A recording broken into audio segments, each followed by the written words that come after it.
Hey everybody, Hellcrex here, and welcome to another Thoughts from the Inner Sphere. And today we're going to be talking about another one of those iconic mechs that we talked about way back in the day in the Succession War style one. But this was sort of looking at the new and improved with all new technology that's come out to be added onto this. And they've done some great things and they've done some bad things. I do like the Phoenix Hawk. It's one of my go-to mechs when it comes to throwing it on the table. And it just depends on which version you get handed to you or if you can bring your own. Well, we'll just talk about that. Now, today we're going to start off with 3049, I think it is. The 3D, which come out, I think, at 48. This one has... well, it's still a 696, has XL engines, so right there it's almost 2 thumbs down, but, you know, it does do some changes. It has 12 double heat sinks, has only 120 points of armor, which is, what, 33 short of maximum, so 2 tons, and it carries around some interesting weapons. I do believe this is on yes, it's on the Endosteel Chassis. And it has some interesting weapons. It carries around 2 ER large lasers instead of the single that it used to have large laser. Now it has 2 ER large lasers because that XL engine allows you to lots of extra tonnage. Why they put it into an extra big weapon instead of armor, I don't know.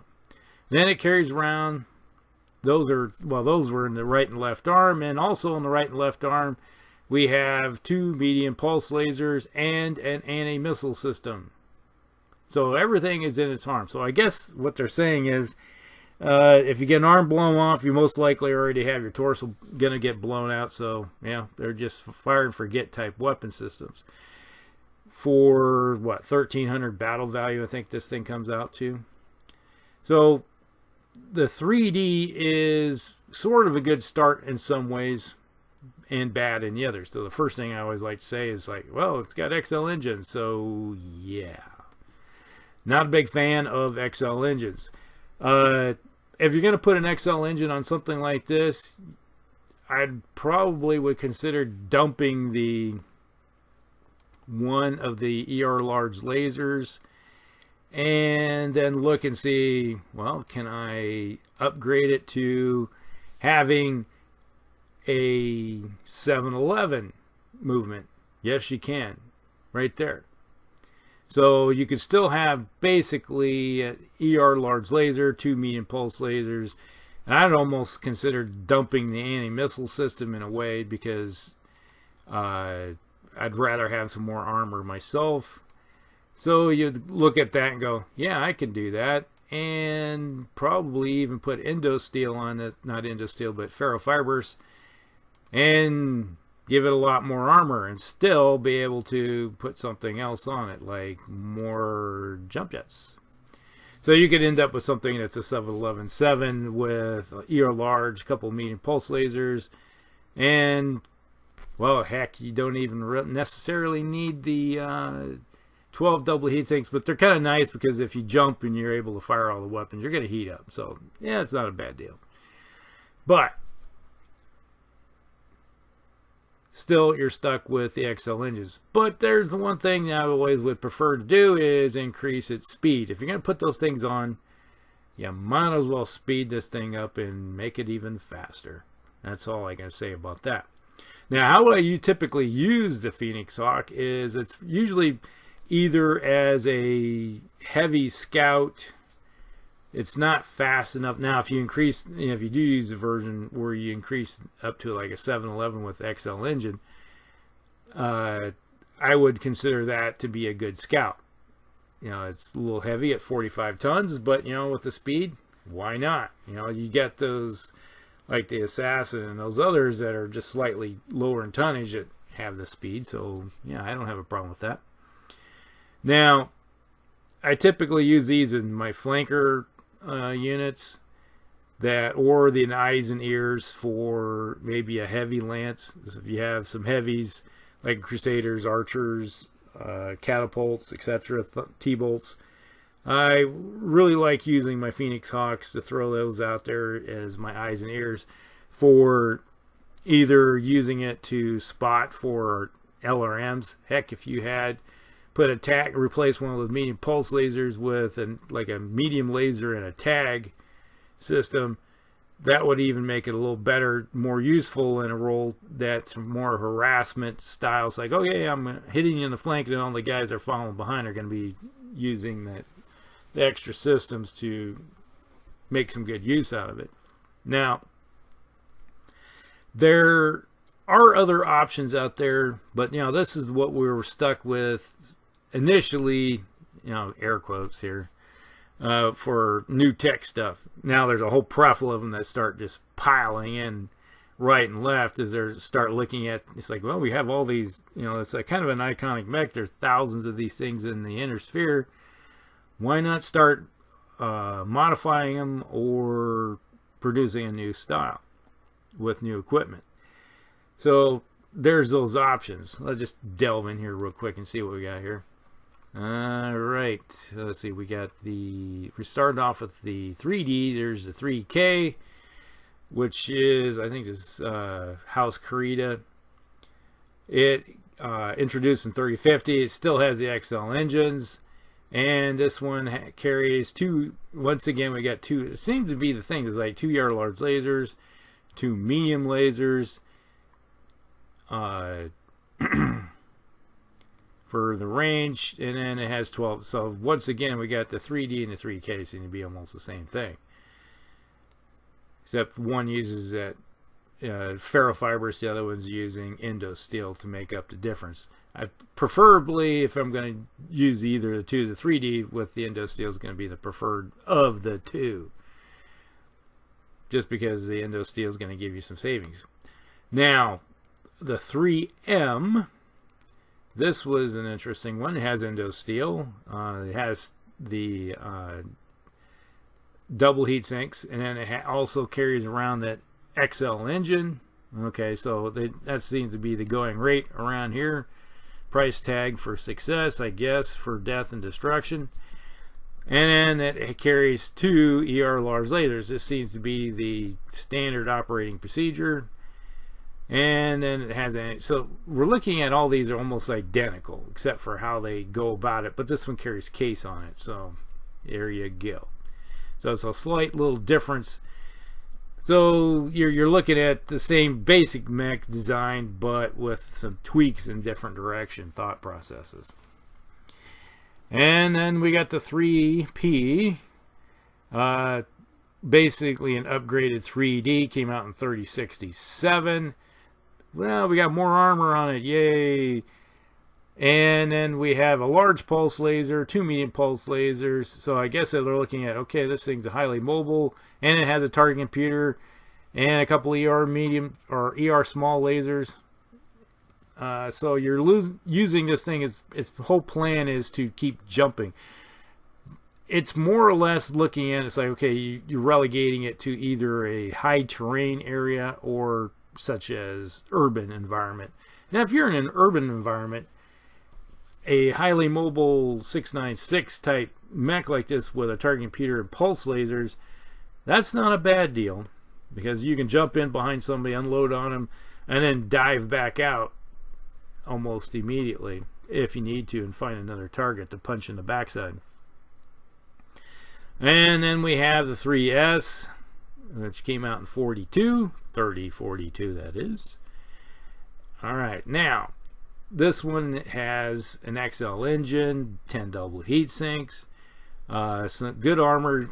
It's increased with ferrofibrous and an extra ton, and then it has a large pulse laser in one arm, the right arm, and then 2 medium pulse lasers, so an anti-missile system. So you're in case and mask.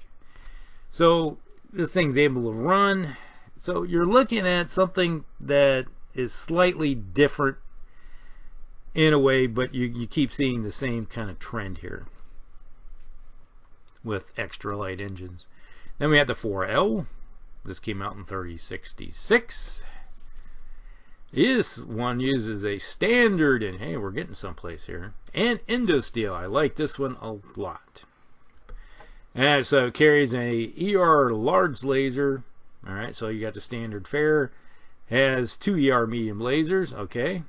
And then it has still carries around the machine guns. So if you came across any infantry, you can give them some rounds and maybe kill a few of them.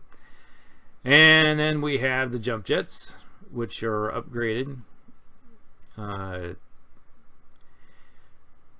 Okay, and then we have basically there's kind of a tweak type perk thing where it has a full ejection system on the head.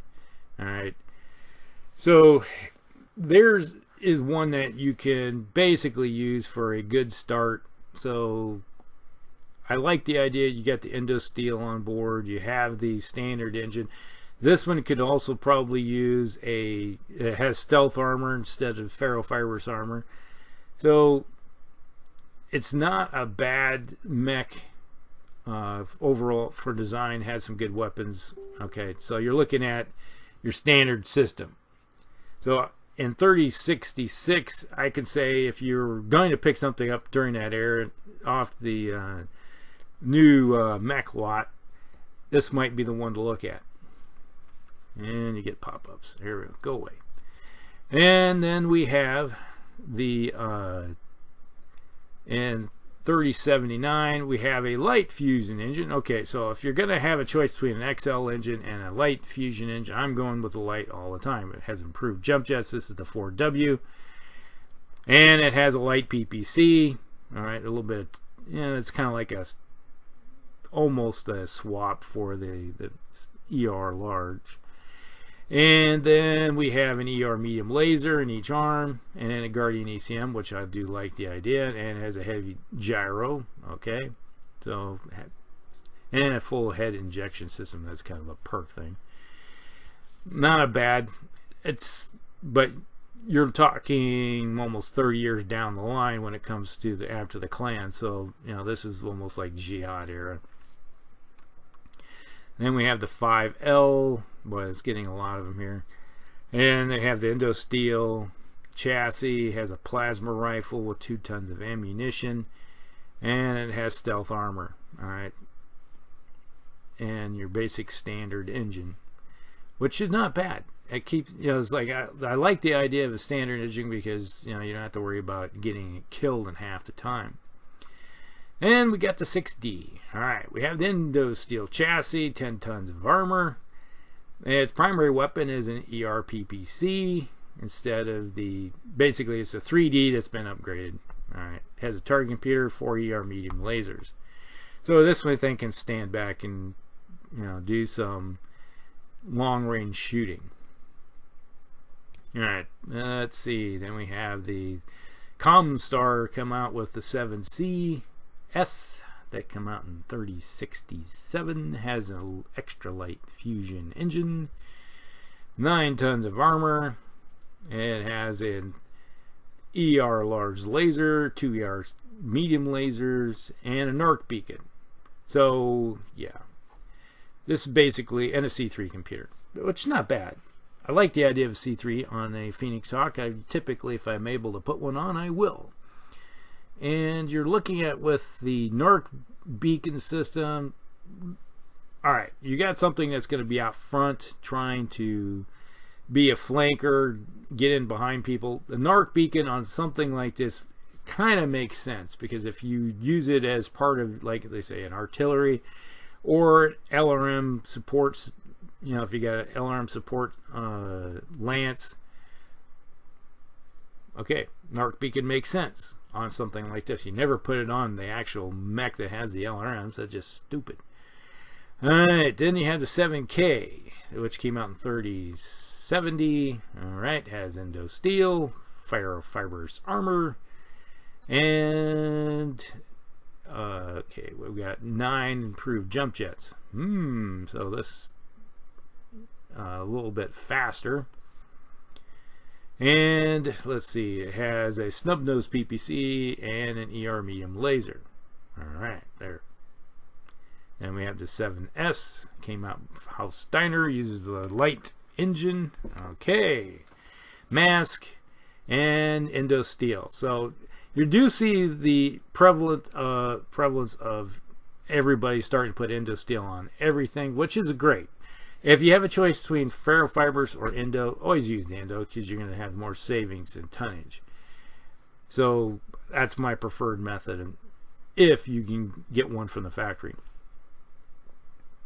And then we have the 8CS, which is another Comstar upgrade, which is has a light fusion engine, has a extra light gyro slave system. Okay, so and a snub nose PPC with extra heat sinks. Not bad. If you have your choice between the light fusion engine and the XL engine, always go with the light. Hey, you're getting some savings there without having to get hit in the torso with a full nuke effect. All right.